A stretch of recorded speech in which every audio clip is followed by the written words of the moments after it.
एक ऐसा इंसान जिसने दुनिया को बदलने का सपना देखा और उस सपने को साकार भी किया।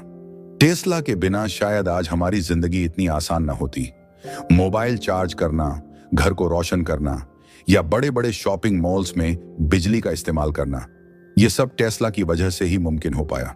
लेकिन क्या आप जानते हैं कि यह महान वैज्ञानिक कौन था और उसने ऐसा क्या खास किया?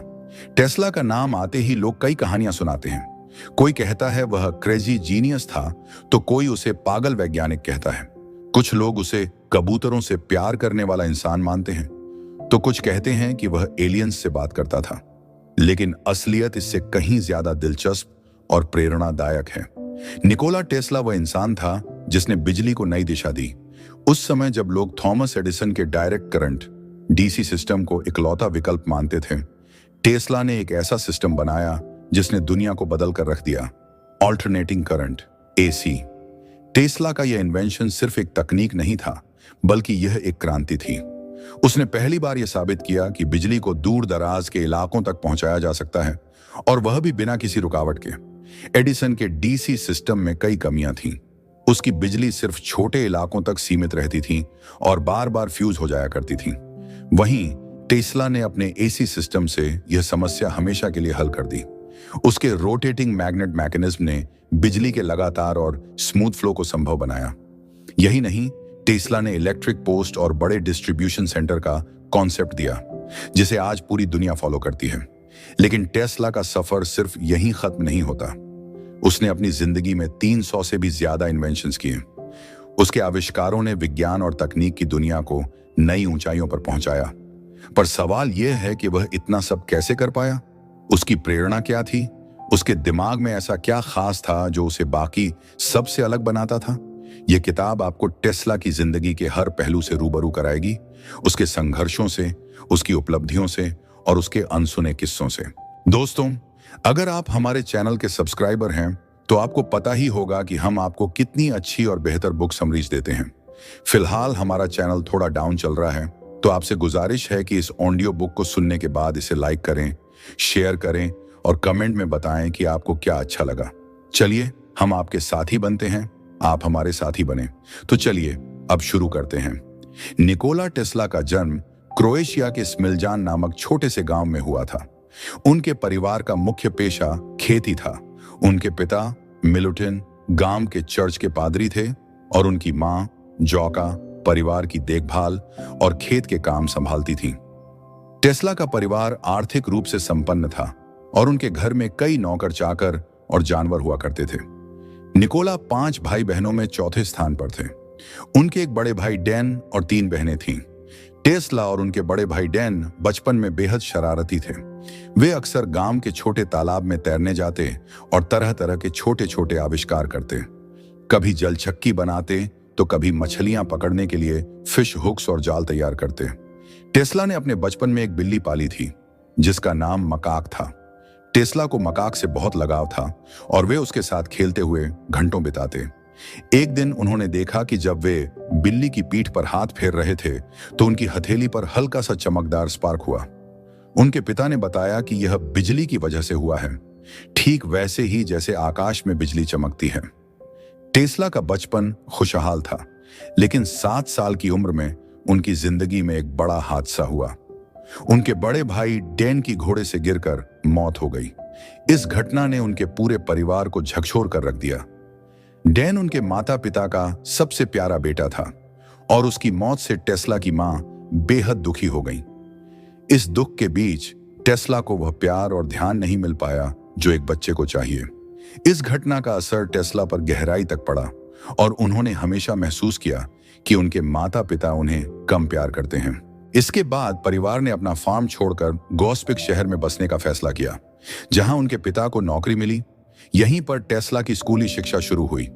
टेस्ला शुरू से ही विज्ञान और बिजली में रुचि रखते थे। वे बैटरियों, मोटर्स और टर्बाइंस के साथ प्रयोग करना पसंद करते थे। उनकी बुद्धिमत्ता इतनी अधिक थी कि उन्होंने 4 साल की हाई स्कूल पढ़ाई केवल 3 साल में पूरी कर ली। लेकिन जीवन में एक और चुनौती उनका इंतजार कर रही थी। स्नातक की पढ़ाई के तुरंत बाद टेस्ला को हैजा कोलेरा हो गया। यह बीमारी उस समय महामारी की तरह फैली हुई थी। टेस्ला पूरे 9 महीने तक गंभीर रूप से बीमार रहे और मौत के करीब पहुंच गए थे। इसी दौरान उनके पिता ने, जो उन्हें पादरी बनाना चाहते थे, आखिरकार उनकी इंजीनियर बनने की इच्छा को स्वीकार कर लिया। इस फैसले के बाद टेस्ला को ग्राज, ऑस्ट्रिया के एक पॉलिटेक्निक स्कूल में पढ़ने भेजा गया। यहां से टेस्ला की वैज्ञानिक यात्रा शुरू हुई, जिसने दुनिया को हमेशा के लिए बदल दिया। 1880 का दशक दुनिया में रोशनी का नया युग लेकर आया। इस दौर में एडिसन के बनाए इनकैंडेसेंट लैंप ने रात को दिन में बदल दिया। इससे पहले लोग गैस लैंप का इस्तेमाल करते थे, जो न तो सुरक्षित थे और न ही ज्यादा रोशनी दे पाते थे। लेकिन एडिसन के लैंप ने अमेरिका और यूरोप के हर कोने को रोशन कर दिया। इसी समय निकोला टेस्ला ने पेरिस की जगमगाहट को पहली बार करीब से देखा। पेरिस में उन्हें कॉन्टिनेंटल एडिसन कंपनी में नौकरी मिली, जिसे चार्ल्स बैचलर मैनेज करते थे। बैचलर ने टेस्ला की तकनीकी समझ और उनकी क्रिएटिविटी को पहचान कर यह मौका दिया। पेरिस में टेस्ला ने कई महत्वपूर्ण प्रोजेक्ट्स पर काम किया। उन्होंने opera house, cafe, railway station और स्ट्रीट लाइटिंग सिस्टम इंस्टॉल किए। उनकी स्किल्स इतनी बेहतरीन थीं कि उन्हें जर्मनी और अन्य यूरोपीय देशों में भी काम करने के लिए भेजा गया। इसी दौरान टेस्ला ने अपने एसी अल्टरनेटिंग करंट सिस्टम पर गहराई से काम करना शुरू किया। उन्होंने एक प्रयोग में एक डिस्क बनाई और उसे कॉइल से ढक दिया। जब उन्होंने इसे नीडल पर घुमाया और स्विच ऑन किया, तो वह डिस्क लगातार घूमने लगी और बिजली पैदा हुई। यह टेस्ला के एसी सिस्टम का शुरुआती खाका था, जो बाद में बिजली की दुनिया को बदलने वाला था। 1884 में टेस्ला न्यूयॉर्क पहुंचे। उस समय न्यूयॉर्क तकनीकी चमत्कारों का केंद्र था। ब्रुकलिन ब्रिज बनकर तैयार हो चुका था और स्टैच्यू ऑफ लिबर्टी भी शहर की शोभा बढ़ा रहा था। न्यूयॉर्क की अमीर बस्तियां एडिसन के बनाए इनकैंडेसेंट लैंप्स से जगमगा रही थीं। एडिसन ने सेंट्रल स्टेशन और वॉल स्ट्रीट की इमारतों तक बिजली पहुंचाई थी, जिससे उनका नाम विजार्ड ऑफ मेलो पार्क बन गया। टेस्ला की एडिसन से पहली मुलाकात उनके न्यूयॉर्क ऑफिस में हुई। एडिसन ने मजाक में टेस्ला से पूछा, क्या तुमने इंसान का मांस खाया है? यह सवाल इसलिए था क्योंकि टेस्ला का जन्म स्थान ट्रांसिल्वेनिया के पास था, जिसे वैम्पायर की भूमि माना जाता है। टेस्ला इस मजाक पर चुप रहे, लेकिन उन्होंने देखा कि एडिसन का काम करने का तरीका उनकी सोच से काफी अलग था। एडिसन अपने आविष्कारों के लिए बार बार प्रयोग करते थे, जिसमें काफी समय और मेहनत लगती थी। दूसरी ओर टेस्ला गणित और विज्ञान के नियमों का इस्तेमाल करके पहले से ही सटीक समाधान ढूंढ लेते थे। यह देखकर टेस्ला को महसूस हुआ कि एडिसन जितनी मेहनत कर रहे थे, उसे कम समय में पूरा किया जा सकता था। एक बार एडिसन ने टेस्ला से कहा कि अगर वह कुछ उपकरणों को फिर से डिजाइन कर देंगे, तो उन्हें $50,000 का इनाम मिलेगा। टेस्ला ने जी जान लगाकर काम किया और उपकरणों को बेहतर बना दिया। जब उन्होंने अपनी मेहनत के लिए पैसे मांगे, तो एडिसन ने हंसते हुए कहा, यह तो सिर्फ एक मजाक था। यह सुनकर टेस्ला ने तुरंत नौकरी छोड़ दी। न्यूयॉर्क में टेस्ला का यह अनुभव कठिन था, लेकिन यह उनके करियर का टर्निंग पॉइंट भी बना। यहां से उन्होंने अपनी खुद की पहचान बनाने की ठानी। वह समझ चुके थे कि उनकी सोच और उनका काम उन्हें एक अलग रास्ते पर ले जाने वाला है। यह रास्ता न केवल उनके लिए बल्कि पूरी दुनिया के लिए नई रोशनी लेकर आया। टेस्ला का न्यूयॉर्क का संघर्ष यह बताता है कि महानता तक पहुंचने के लिए असफलताओं से डरने की जरूरत नहीं होती। हर मुश्किल हमें कुछ नया सिखाती है और आगे बढ़ने की प्रेरणा देती है। निकोल टेस्ला बचपन से ही बहुत जिज्ञासु थे। उन्हें नई नई चीजें सीखने और समझने का बड़ा शौक था। पढ़ाई में उनकी रुचि केवल इंजीनियरिंग तक सीमित नहीं थी। उन्होंने फिजिक्स, केमिस्ट्री, गणित और मशीनों के साथ साथ फ्रेंच और जर्मन जैसी कई भाषाएं भी सीखी। कुल मिलाकर टेस्ला 9 भाषाएं बोल सकते थे। उनका दिमाग इतना तेज था कि उनके गणित के शिक्षक अक्सर उन्हें मुश्किल सवाल हल करने के लिए देते। वह घंटों तक बैठकर हर समस्या का हल निकाल लेते थे। उनकी मेहनत का नतीजा यह हुआ कि उनके पहले ही साल में सभी विषयों में उन्होंने टॉप ग्रेड हासिल की। उनके शिक्षक उनकी इस प्रतिभा के कारण खास ध्यान देते, लेकिन यह बात उनके कुछ सहपाठियों को अच्छी नहीं लगती थी। जलन की वजह से कई बार क्लास में अजीब माहौल बन जाता, लेकिन टेस्ला पर इसका कोई असर नहीं पड़ता था। एक बार उनकी फिजिक्स की क्लास में एक नई मशीन का डेमो दिया गया। यह मशीन डायरेक्ट करंट डीसी से काम करती थी। प्रोफेसर ने समझाया कि बिजली प्राकृतिक रूप से 2 दिशाओं में बहती है, लेकिन इस मशीन में इसे एक ही दिशा में बहाने के लिए कम्यूटेटर का इस्तेमाल होता है। यह सुनकर टेस्ला का दिमाग दौड़ने लगा। उन्होंने तुरंत पूछा, अगर बिजली को उसके प्राकृतिक तरीके से इस्तेमाल किया जाए तो क्या होगा? क्या बिना कम्यूटेटर के मशीन चल सकती है? यह सवाल सुनकर प्रोफेसर नाराज हो गए। उन्होंने कहा, यह मुमकिन ही नहीं है, और मशीन का कम्यूटेटर हटा दिया। मशीन रुक गई। इस घटना ने टेस्ला को सोचने पर मजबूर कर दिया। उन्होंने ठान लिया कि वह एक ऐसा सिस्टम बनाएंगे जो बिना कम्यूटेटर के काम करे। अपने शुरुआती सालों में वह बहुत मेहनती थे, लेकिन तीसरे साल तक आते आते वह पढ़ाई से ऊब गए। अब क्लास जाने के बजाय वह दोस्तों के साथ लॉन्ज में बैठकर कार्ड्स खेलते या शतरंज में समय बिताते। वह बिलियर्ड्स में भी माहिर थे। धीरे धीरे उनका ध्यान पढ़ाई से हटने लगा और आखिरकार उन्होंने कॉलेज छोड़ दिया। अपने पिता के निधन के बाद उन्हें मजबूरी में नौकरी करनी पड़ी। उन्हें बुडापेस्ट, हंगरी में एक टेलीफोन कंपनी में काम मिल गया। वहां वह तारों की मरम्मत करते और मशीनों के काम करने का तरीका सीखते, लेकिन उनकी सोच हमेशा बड़ी थी। वह खाली समय में मशीनों के डिजाइन और गणितीय सिद्धांतों पर काम करते रहते। एक दिन जब वह अपने दोस्त एंथनी जिगेती के साथ टहल रहे थे, उनके दिमाग में अचानक एक बड़ा आइडिया आया। उन्होंने पार्क में एक लकड़ी का टुकड़ा उठाया और मिट्टी पर अपनी सोच को खींच दिया। यह उनका मशहूर रोटेटिंग मैग्नेटिक फील्ड का डिजाइन था। उन्होंने समझा कि अगर एक से ज्यादा सर्किट्स का सही तालमेल हो तो बिजली को बेहतर तरीके से उपयोग में लाया जा सकता है। टेस्ला ने डीसी मशीनों को तोड़ा, नई मशीनें बनाई और हर बार कुछ नया सीखा। इस प्रक्रिया में उनकी सेहत खराब होने लगी, लेकिन उनके दोस्त एंथनी ने उन्हें प्रोत्साहित किया। उन्होंने कहा, तुम्हें खुद का ख्याल रखना होगा। अगर तुम्हारा शरीर ठीक नहीं रहेगा तो तुम्हारी सोच का क्या फायदा? टेस्ला ने यह बात मानी और फिर धीरे धीरे अपनी सेहत पर ध्यान देना शुरू किया। एक दिन जब वह किसी मशीन पर काम कर रहे थे, उन्हें अचानक एहसास हुआ कि उनके डिजाइन से बिना कम्यूटेटर के मोटर चलाई जा सकती है।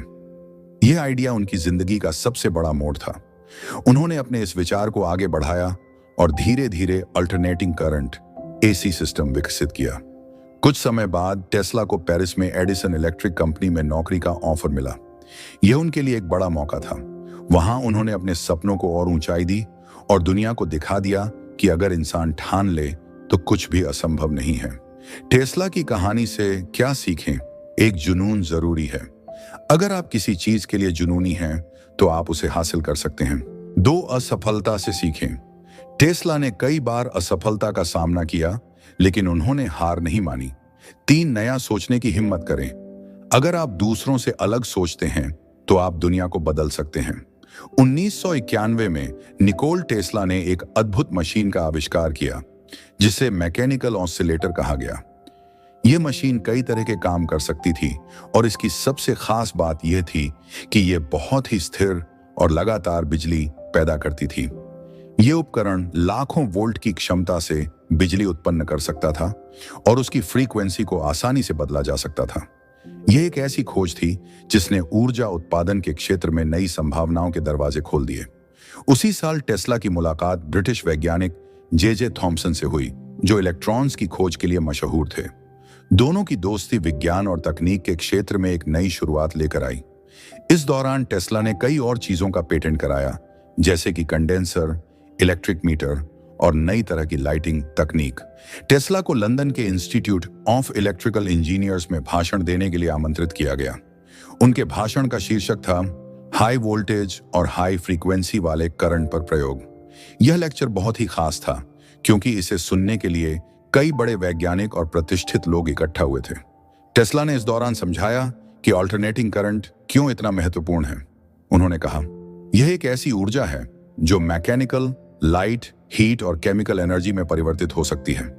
इसे समझना और प्रयोग में लाना मानव सभ्यता के लिए बहुत फायदेमंद होगा। इसके बाद टेस्ला ने अपनी टेस्ला कॉइल का प्रदर्शन किया। यह मशीन बिजली को बिना किसी तार के एक स्थान से दूसरे स्थान तक पहुंचाने में सक्षम थी। जब उन्होंने इसका प्रदर्शन किया तो ऐसा लगा जैसे बिजली आसमान से गिर रही हो। उन्होंने स्टेज पर रखे बल्बों को बिना तार के जला दिया और दर्शक यह देखकर हैरान रह गए। उन्होंने यह भी दिखाया कि कैसे एक साधारण ग्लास ट्यूब उनके छूने मात्र से जल उठी। यह प्रयोग ऊर्जा को वायरलेस तरीके से स्थानांतरित करने की उनकी क्षमता का सबूत था। टेस्ला ने अपने भाषण में कहा, बहुत जल्द हम ऐसे युग में होंगे जहां बिना तारों के भी संदेश और ऊर्जा भेजना संभव होगा। लोग एक महाद्वीप से दूसरे महाद्वीप तक बातें कर सकेंगे। यह विज्ञान का भविष्य है। दर्शकों ने उनसे कई सवाल पूछे। किसी ने पूछा, आप इतनी ज्यादा वोल्टेज को कैसे सहन कर लेते हैं? टेस्ला ने मुस्कुराते हुए जवाब दिया, मैं केवल करंट की फ्रीक्वेंसी बढ़ाता हूं, उसकी ताकत नहीं। इसी वजह से यह मुझे नुकसान नहीं पहुंचाता। उन्होंने तुरंत एक और प्रयोग कर दिखाया। उन्होंने मशीन को 10,000 वोल्ट पर सेट किया, एक तार को पकड़ा और दूसरे हाथ में फ्लोरोसेंट ट्यूब ली। ट्यूब तुरंत जल उठी। उन्होंने कहा, जैसा कि आप देख सकते हैं, मैं पूरी तरह ठीक हूं। यह सिर्फ विज्ञान की समझ की बात है। लंदन में अपने प्रदर्शन के बाद टेस्ला पेरिस गए, जहां उन्होंने अपने अनोखे प्रयोगों का प्रदर्शन किया। फ्रांस के अखबारों ने उनकी खूब तारीफ की। पेरिस में उन्होंने कई प्रतिष्ठित लोगों से मुलाकात की, जिनमें बेल्जियम के प्रिंस अल्बर्ट भी शामिल थे। इसी दौरान उन्हें अपनी मां की मृत्यु की खबर मिली, जिसके कारण उन्हें अपने गृहनगर क्रोएशिया जाना पड़ा। वहां उन्होंने अपनी बहन और परिवार के अन्य सदस्यों से मुलाकात की। उन्होंने जाग्रेब यूनिवर्सिटी में भी एक भाषण दिया, जिसमें उन्होंने अपनी नई खोजों और उनके संभावित उपयोगों के बारे में बताया। इसके बाद टेस्ला बुडापेस्ट, बेलग्रेड, बर्लिन और बॉन जैसे शहरों में भी गए। बेलग्रेड में उनकी मुलाकात सर्बिया के युवा राजा अलेक्जेंडर से हुई। वहां उन्हें grand officer of the order of Saint Sava के खिताब से सम्मानित किया गया। यह सम्मान विज्ञान और तकनीक के क्षेत्र में उनके योगदान को सराहने के लिए दिया गया था। टेस्ला का यह सफर केवल उनके आविष्कारों तक सीमित नहीं था। उन्होंने विज्ञान की दुनिया में एक नई सोच और नई दिशा दी।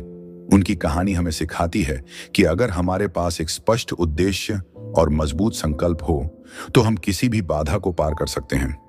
उन्होंने यह साबित किया कि बड़े सपने देखने वाले लोग ही दुनिया बदलते हैं। निकोलस टेस्ला एक असाधारण वैज्ञानिक और आविष्कारक थे, जिनके बिना आज की आधुनिक दुनिया की कल्पना मुश्किल है। लेकिन उनकी जिंदगी इतनी आसान नहीं थी। अपने शुरुआती दिनों में उन्हें कई मुश्किलों और धोखों का सामना करना पड़ा। एक बार टेस्ला की मुलाकात दो बिजनेसमैन रॉबर्ट लेन और B.A. वेल से हुई। ये दोनों उनके पास न्यू जर्सी के राहवे शहर में एक इलेक्ट्रिक कंपनी खोलने का प्रस्ताव लेकर आए। उन्होंने बड़े बड़े वादे किए। कंपनी में टेस्ला का नाम होगा, उन्हें स्टॉक्स में हिस्सा मिलेगा और सबसे महत्वपूर्ण बात, उनके AC मोटर प्रोजेक्ट को आगे बढ़ाया जाएगा। इन वादों पर विश्वास करके टेस्ला ने अपनी पूरी ताकत झोंक दी। उन्होंने राहवे शहर की गली गली में बिजली की लाइट्स इंस्टॉल की, फैक्ट्रियों में रोशनी फैलाई। उनके काम की इतनी तारीफ हुई कि इलेक्ट्रिक रिव्यू नाम की मैगजीन ने उनकी उपलब्धियों को छापा। ऐसा लग रहा था कि टेस्ला के अच्छे दिन आने वाले हैं। लेकिन जैसे ही प्रोजेक्ट पूरा हुआ, लेन और वेल ने अपना असली रंग दिखाया। दोनों ने टेस्ला को कंपनी से बाहर निकाल दिया और उनके AC मोटर प्रोजेक्ट पर काम करने का वादा भी तोड़ दिया। असल में उनका इरादा सिर्फ टेस्ला का नाम और मेहनत इस्तेमाल करके अपना फायदा उठाने का था। इस विश्वासघात के बाद टेस्ला के पास न पैसे थे न कोई सहारा। पैसों की तंगी इतनी बढ़ गई कि उन्हें खाई खोदने वाला डिच डिगर बनना पड़ा। एक पढ़ा लिखा, साफ सुथरे कपड़ों में दिखने वाला आदमी जब इस काम के लिए फोरमैन के पास पहुंचा तो वह हैरान रह गया। लेकिन उसने टेस्ला को काम दे दिया। टेस्ला ने खाई खोदने का काम किया और बदले में $2 कमाए। हालांकि फोरमैन को टेस्ला के भीतर कुछ खास नजर आया। उसने टेस्ला को इंजीनियर अल्फ्रेड ब्राउन से मिलवाया। ब्राउन ने पहले ही टेस्ला के काम के बारे में सुना था और उनके हुनर से प्रभावित थे। ब्राउन को DC करंट की सीमाओं का पता था। यह सुरक्षित नहीं था और अक्सर स्पार्क्स और शॉर्ट सर्किट की समस्या पैदा करता था। उन्हें टेस्ला के AC मोटर के आइडिया में एक बड़ा भविष्य नजर आया। ब्राउन ने टेस्ला को वकील चार्ल्स पेक से मिलवाया। टेस्ला ने पेक को मनाने के लिए एक दिलचस्प कहानी सुनाई। उन्होंने क्रिस्टोफर कोलंबस के अंडे की कहानी का जिक्र किया। इस कहानी में कोलंबस ने अपने आलोचकों को चौंका दिया था जब उन्होंने एक अंडे को बिना गिराए खड़ा कर दिखाया। टेस्ला ने पेक से कहा, जैसे क्वीन इजाबेला ने कोलंबस को नई दुनिया खोजने में मदद की, क्या आप भी मेरे प्रोजेक्ट में मदद करेंगे? पेक को टेस्ला की बात में सच्चाई नजर आई। इसके बाद टेस्ला ने पेक को अपनी प्रतिभा दिखाने के लिए एक डेमो तैयार किया। उन्होंने एक धातु का अंडा बनाया और उसे अपने रोटेटिंग मैग्नेटिक फील्ड पर घुमाया। जैसे ही मशीन ऑन हुई, अंडा घूमने लगा और कुछ देर में सीधा खड़ा हो गया। पेक इस आविष्कार से बहुत प्रभावित हुए। अब टेस्ला, पेक और ब्राउन ने मिलकर टेस्ला इलेक्ट्रिक कंपनी शुरू की। उन्होंने अपनी लैब न्यूयॉर्क में नवासी लिबर्टी स्ट्रीट पर सेट की। यहां से टेस्ला ने अपने एसी मोटर्स और कई दूसरे आविष्कारों पर काम करना शुरू किया। उनकी मेहनत और उनकी तकनीक इतनी बेहतरीन थी कि वे लगातार सफल होते गए। 1888 में टेस्ला ने American institute of electric engineers में एक लेक्चर दिया। इस लेक्चर में उन्होंने बताया कि उनकी एसी मोटर कैसे काम करती है। उन्होंने यह भी समझाया कि इस तकनीक से बिजली को एक जगह से कई मील दूर तक भेजा जा सकता है और यह डीसी सिस्टम से ज्यादा सुरक्षित और सस्ता है। उनकी इस खोज ने उद्योग जगत में टहलका मचा दिया। बड़े बिजनेसमैन जॉर्ज वेस्टिंगहाउस तक यह खबर पहुंची। वेस्टिंगहाउस, जो खुद एक महान आविष्कारक और व्यापारी थे, टेस्ला के काम से इतने प्रभावित हुए कि उन्होंने तुरंत उनके साथ साझेदारी की। इस तरह टेस्ला के संघर्ष और मेहनत ने उन्हें उस ऊंचाई पर पहुंचा दिया जहां उन्होंने आधुनिक इलेक्ट्रिक सिस्टम की नींव रखी। उनके आविष्कारों ने न सिर्फ उनके करियर को नई दिशा दी, बल्कि पूरी दुनिया को रोशन कर दिया। टेस्ला का समय उस दौर में नई ऊंचाइयों पर पहुंच रहा था जब उन्होंने न्यूयॉर्क के मेडिसन स्क्वायर गार्डन के पास गेरलाच होटल में रहना शुरू किया। यह होटल उस समय काफी आधुनिक था, जिसमें लिफ्ट, शानदार रोशनी और बड़े बड़े खाने के हॉल थे। टेस्ला रोजाना होटल से पैदल चलते हुए साउथ फिफ्थ एवेन्यू में अपनी लैब तक जाते थे। उनकी मेहनत और खोजों की वजह से उन्हें ब्रिटेन की मशहूर रॉयल सोसाइटी का सदस्य बनाया गया। इसके साथ ही वे एक जाने माने व्यक्ति भी बन गए थे। जहां भी जाते लोग उन्हें पहचान लेते थे। एक दिन बड़े बिजनेसमैन जॉर्ज वेस्टिंगहाउस टेस्ला से मिलने आए। उनका मकसद टेस्ला के एससी अल्टरनेटिंग करंट सिस्टम पर बात करना था। वेस्टिंगहाउस ने टेस्ला को एक बड़े इवेंट, कोलंबियन एक्सपोजिशन के बारे में बताया। इस इवेंट की रोशनी की पूरी जिम्मेदारी उन्हें दी गई थी। उन्होंने टेस्ला से कहा कि वे उनकी कंपनी के इंजीनियरों के साथ मिलकर इस काम में मदद करें। वेस्टिंगहाउस को अभी भी ऐसी सिस्टम को लेकर थोड़ा शक था, लेकिन टेस्ला ने उन्हें भरोसा दिलाया कि यह तकनीक डीसी डायरेक्ट करंट से ज्यादा बेहतर और असरदार है। यह बिना ब्रश और कम्यूटेटर के भी अच्छी तरह काम करती है। इसके बाद टेस्ला ने वेस्टिंगहाउस के इंजीनियरों स्कॉट, श्मिड और लेम्मे के साथ मिलकर एक टीम बनाई। उन्होंने वेस्टिंगहाउस के लिए नई मशीनें जैसे एक बड़ा डायनेमो बनाने में मदद की। इंजीनियरों ने बदले में टेस्ला के लिए एक शानदार प्रदर्शनी बनाई जिसमें वेस्टिंगहाउस का नाम भी लगाया गया। टेस्ला को अपनी तकनीक पर काम करने में मजा आ रहा था, लेकिन टेस्ला और वेस्टिंगहाउस को यह चिंता थी कि कहीं दूसरी कंपनियां बिना इजाजत उनकी तकनीक का इस्तेमाल न कर लें। इसलिए वेस्टिंगहाउस ने टेस्ला को ऐसी पॉलीफेज सिस्टम का एकमात्र आविष्कारक घोषित किया। उन्होंने यह भी बताया कि उनकी कंपनी को टेस्ला की खोजों को बनाने और बेचने का पूरा अधिकार है। वेस्टिंगहाउस ने यह भी कहा कि वे टेस्ला की तकनीक का इस्तेमाल जलप्रपात, झरने से बिजली बनाने के लिए करना चाहते हैं। यह खबर बड़े बड़े बिजली से जुड़े मैगजीनों में छपवाई गई। कुछ सालों बाद नियाग्रा फॉल्स दुनिया की पहली जगह बनी जहां जलप्रपात से बिजली बनाई गई, और यह टेस्ला की गजब की खोजों की वजह से ही मुमकिन हुआ। दूसरी तरफ थॉमस एडिसन ने भी इस प्रोजेक्ट के लिए कोशिश की थी, लेकिन उनकी डीसी तकनीक ज्यादा दूरी तक बिजली नहीं पहुंचा सकती थी। आज भी नियाग्रा फॉल्स पर टेस्ला की एक मूर्ति लगी हुई है जो उनकी महान उपलब्धियों की याद दिलाती है। जुलाई 1988 में टेस्ला की मुलाकात जॉर्ज वेस्टिंगहाउस से हुई। दोनों के बीच यह तय हुआ कि वेस्टिंगहाउस टेस्ला को उनके आविष्कारों के लिए $5000 नकद और हर 6 महीने में $20,000 का भुगतान करेंगे। इसके अलावा हर वॉट पर $2.50 की रॉयल्टी भी मिलेगी। टेस्ला ने यह समझौता किया कि वे वेस्टिंगहाउस को अपने आविष्कारों का इस्तेमाल करने देंगे। पहले साल उन्हें $5,000, दूसरे साल $10,000 और तीसरे साल $15,000 दिए जाने की बात हुई। इसके बाद टेस्ला एक सलाहकार के तौर पर पिट्सबर्ग गए। वहां उन्होंने वेस्टिंगहाउस के इंजीनियरों के साथ मिलकर ऐसी इंडक्शन मोटर, एक ऐसी मोटर जो बिजली के बहाव से चलती है, बनाने पर काम शुरू किया। दिलचस्प बात यह थी कि टेस्ला ने इसके लिए कोई फीस नहीं ली, बल्कि सिर्फ अपने आविष्कार पर मिलने वाली रॉयल्टी ली। उन्होंने पिट्सबर्ग के एक होटल में रहना शुरू कर दिया। लेकिन वेस्टिंगहाउस के साथ टेस्ला का यह सफर ज्यादा लंबा नहीं चला। बाजार में प्रतिस्पर्धा बढ़ चुकी थी और थॉमस एडिसन अभी भी डीसी डायरेक्ट करंट, यानी एक सीधी दिशा में बहने वाली बिजली को बढ़ावा दे रहे थे। डीसी में कई खामियां थीं, जैसे यह लंबी दूरी तक बिजली नहीं पहुंचा सकती थी। फिर भी एडिसन ने वेस्टिंगहाउस और टेस्ला की तकनीक को बदनाम करने की मुहिम शुरू कर दी। एडिसन ने अपने एक साथी HP ब्राउन की मदद से AC तकनीक को खतरनाक साबित करने की कोशिश की। ब्राउन ने जानवरों पर बिजली के झटके देने वाले प्रयोग किए, जिनमें कई कुत्तों को दर्दनाक तरीके से मारा गया। ब्राउन ने एक इलेक्ट्रिक चेयर भी बनाई, जिसे एक अपराधी विलियम कैमलर पर इस्तेमाल किया गया। जब उसे इस चेयर पर बैठाया गया तो उसकी बॉडी बुरी तरह कांपने लगी और उसका दर्द देखकर लोग चौंक गए। एडिसन ने इन घटनाओं का इस्तेमाल करके प्रचार किया कि वेस्टिंगहाउस की ऐसी तकनीक खतरनाक और जानलेवा है। इस प्रचार से वेस्टिंगहाउस की छवि को गहरी चोट पहुंची। उनके शेयर गिर गए, बिक्री ठप हो गई और उनकी कंपनी आर्थिक संकट में आ गई। वेस्टिंगहाउस ने टेस्ला से कहा कि वे हर वॉट पर दी जाने वाली $2.50 रॉयल्टी हटा दें। टेस्ला ने इस शर्त को मान लिया, लेकिन केवल इस वादे पर कि ऐसी इंडक्शन मोटर्स का विकास जारी रहेगा।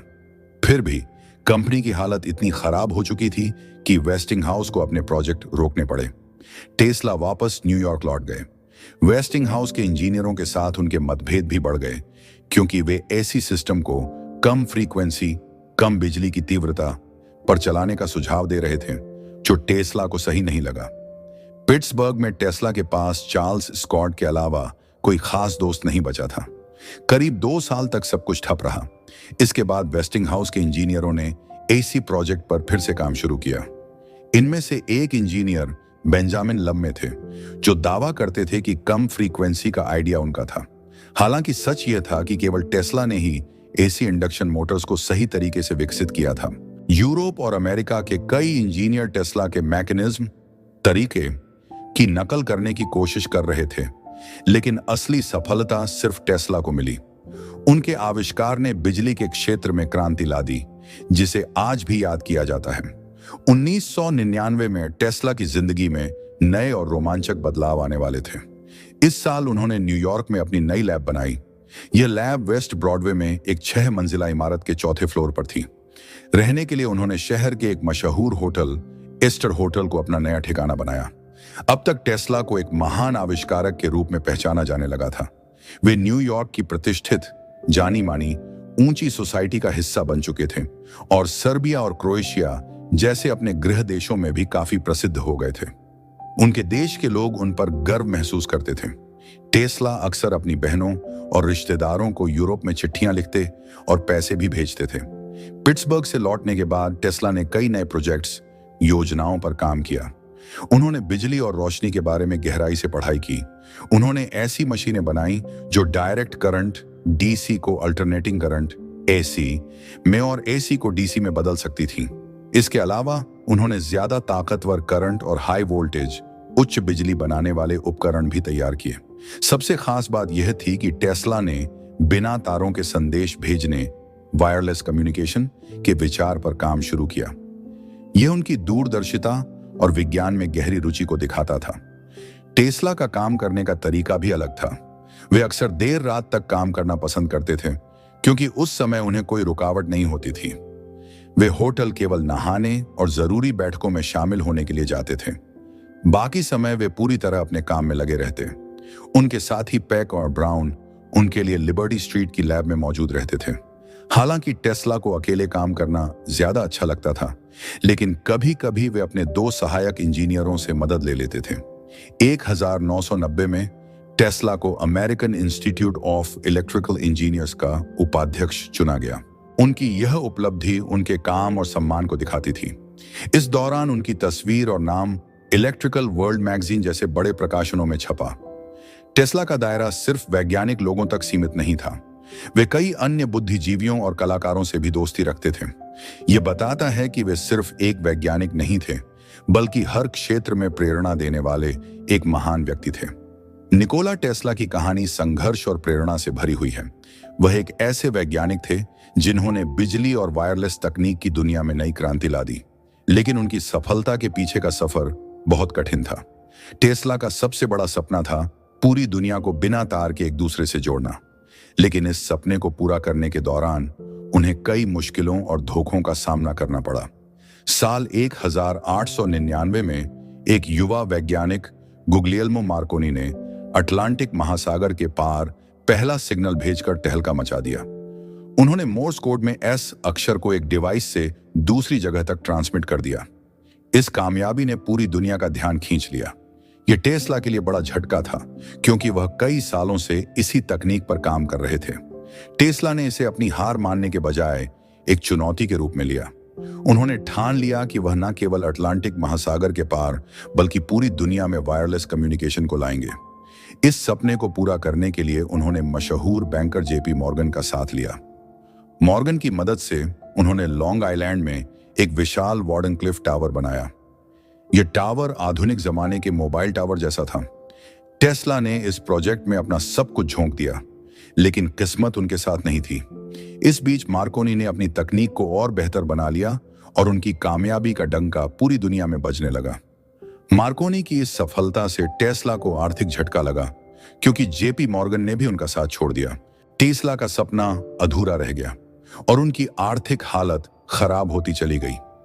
टेस्ला ने हार नहीं मानी और अपने प्रोजेक्ट को बचाने की पूरी कोशिश की, लेकिन उनकी सारी कोशिशें नाकाम रहीं। इस निराशा के चलते वह अकेलेपन और तनाव का शिकार हो गए। ऐसा कहा जाता है कि वह मानसिक रूप से टूट गए थे। अपनी जिंदगी के आखिरी दिनों में टेस्ला बेहद अकेले हो गए थे। वह रोज न्यूयॉर्क के एक पार्क में जाकर कबूतरों को दाना खिलाते थे। उन्हें कबूतरों से खास लगाव था। उनमें से एक सफेद कबूतर उनके लिए सबसे खास था, जिसके पंखों के किनारे काले थे। टेस्ला ने लिखा था कि वह उस कबूतर को अपनी जिंदगी का सबसे बड़ा प्यार मानते थे। टेस्ला ने कहा था, जब वह कबूतर मरा तो मुझे ऐसा लगा कि मेरी जिंदगी का एक अहम हिस्सा चला गया। उसी समय मुझे महसूस हुआ कि मेरा जीवन अब अपने लक्ष्य तक पहुंच चुका है। कुछ महीनों बाद 7 जनवरी 1943 को टेस्ला का निधन हो गया। वह न्यूयॉर्क के एक होटल के कमरे में अकेले थे। डॉक्टरों ने उनकी मौत का कारण हार्ट अटैक बताया। उनकी मौत की खबर से पूरी दुनिया में शोक की लहर दौड़ गई। एलेनोर रूजवेल्ट, जो उस समय अमेरिका की प्रथम महिला थीं, ने कहा, टेस्ला की मौत से हमें गहरा दुख हुआ है। उन्होंने विज्ञान और हमारे देश के लिए जो योगदान दिया है वह कभी भुलाया नहीं जा सकता। टेस्ला की अंतिम यात्रा में करीब 2000 लोग शामिल हुए। वह भले ही अपनी जिंदगी में अकेले रहे, लेकिन उनके काम ने उन्हें अमर बना दिया। उनकी खोजों ने दुनिया को एक नई दिशा दी। टेस्ला की कहानी यह सिखाती है कि बड़े सपनों को पूरा करने के लिए मेहनत और लगन सबसे जरूरी है। इस किताब में आपने निकोला टेस्ला के बारे में जाना, जिनका जीवन और उनके विचार हमें आज भी प्रेरित करते हैं। टेस्ला ने जितना कुछ किया वह बस अपनी मेहनत और लगन का नतीजा था। वे सिर्फ एक वैज्ञानिक नहीं थे, बल्कि एक ऐसे व्यक्ति थे जिन्होंने इंसानियत के भले के लिए अपने जीवन का बहुत कुछ समर्पित कर दिया। 1999 में जब टेस्ला ने अपनी नई प्रयोगशाला खोली तो उन्होंने न सिर्फ नए उपकरण बनाए, बल्कि उन्होंने यह सोचकर काम किया कि इन चीजों से लोगों की जिंदगी में कैसे सुधार लाया जा सकता है। उनका मानना था कि शारीरिक मेहनत को कम करने का एक तरीका यह था कि लोग अपनी ऊर्जा को क्रिएटिव कामों में लगाएं। उनका मुख्य लक्ष्य यह था कि लोग अपने दिन प्रतिदिन के कामों के बोझ से मुक्त होकर अपनी सोच और रचनात्मकता पर ध्यान दे सकें। आपने किताब में यह भी जाना कि टेस्ला ने ऐसी ऑल्टरनेटिंग करंट सिस्टम और वायरलेस कम्युनिकेशन जैसी क्रांतिकारी तकनीकों पर काम किया। उन्होंने ऐसी मशीनें बनाई जो डीसी को एसी में और एसी को डीसी में बदल सकती थीं। इसके अलावा वे हाई वोल्टेज और हाई फ्रीक्वेंसी जनरेट करने में भी माहिर थे। क्या आप कभी यह सोचते हैं कि आप अपनी इलेक्ट्रॉनिक चीजों का इस्तेमाल कैसे कर रहे हैं? क्या आप अपना समय और ऊर्जा किसी रचनात्मक काम में लगा रहे हैं या फिर सिर्फ दिनचर्या के कामों में? अगली बार जब आप वॉशिंग मशीन या एलिवेटर का इस्तेमाल करें तो ये सवाल खुद से जरूर पूछें, क्या आप टेस्ला के उस विजन को पूरा कर रहे हैं जो उन्होंने इंसानियत के भले के लिए सोचा था? टेस्ला का मानना था कि इंसानियत को सही दिशा में ले जाने के लिए हमें अपनी तकनीकी सुविधाओं का सही इस्तेमाल करना चाहिए। उन्होंने कभी भी अपने काम के लिए कोई आराम नहीं लिया, बल्कि हर वक्त नए तरीके से सोचते रहे। उनका उद्देश्य हमेशा यही था कि दुनिया में कुछ ऐसा बदलाव लाया जाए जिससे लोग अपनी ऊर्जा को रचनात्मक और सामाजिक कार्यों में लगा सकें। आज जब हम इन आधुनिक इलेक्ट्रॉनिक उपकरणों का उपयोग करते हैं तो हमें यह नहीं भूलना चाहिए कि यह सब टेस्ला की मेहनत का नतीजा है। उनके द्वारा की गई खोजों के कारण आज हमारी जिंदगी कितनी आसान और आरामदायक हो गई है। आइए हम सभी टेस्ला से यह सीखें कि हम अपनी जिंदगी में कुछ ऐसा करें जो न सिर्फ हमारे लिए बल्कि पूरी दुनिया के लिए फायदेमंद हो। हम उनकी तरह क्रिएटिव और रचनात्मक कामों में अपना समय और ऊर्जा लगाएं और अपने जीवन को एक उच्च उद्देश्य की ओर ले जाएं।